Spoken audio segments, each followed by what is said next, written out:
you have the spread of the Cathar heresy in this region that is now part of France. This is basically southern France. As the Cathar heresy spreads into the end of the 12th century and kind of becomes this entrenched part of the culture, the papacy becomes concerned about it. Paul, I'm going to start out with you here. Do you want to kind of talk about the Cathar heresy, what they believed, and why the church considered this to be such an important issue? Sure. The Cathar heresy, first and foremost, we have to identify it as a specific heresy. These weren't people who just had a different opinion. These weren't people who were just calling for reforms of the church, as sometimes they're made out to be. These are people who basically took on a much older religion, Manichaeanism, and applied it to Christianity. They actually believed in a dualistic cosmology. There were two gods. There was an evil god of the flesh, of the world, of the material being, and there was the good God. And of course, they reject everything involved with the church, its sacraments, everything like that. And they also reject something fundamental about Christianity, and that is that Jesus Christ was made flesh. Because flesh is evil, because flesh is corrupt, God cannot be corrupt. If Jesus Christ is God, it necessarily follows that Jesus Christ could not be made flesh. You have this heresy. It's going on for decades. In this southern region of France, this is easily the biggest travel point in southern France. And you've got a mixture of cultures here.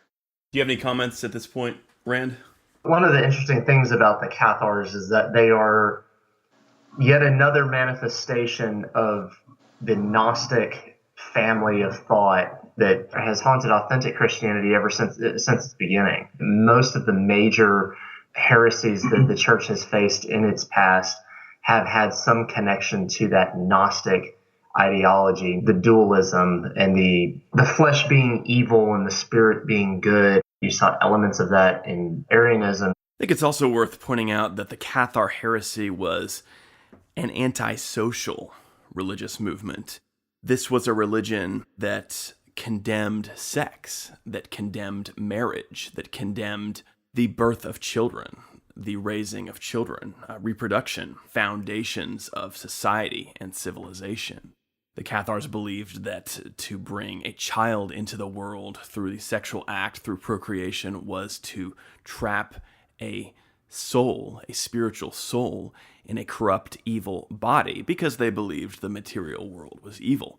So that's another reason, obviously, that the Cathar heresy was of concern to not only many of the religious authorities in medieval Europe, but also many of the secular authorities as well, kings and princes.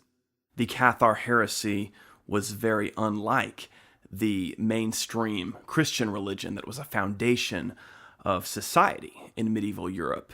Christianity promoted marriage, it promoted childbirth, it promoted the bringing up of children, it promoted family life, these foundational aspects to civilization that were so important to medieval Europe. Thanks for watching. This channel posts a new video or podcast every Monday. My historical novel, Why Does the Heathen Rage?, is available now on Amazon. Click on the link in the info box below the video to get your copy.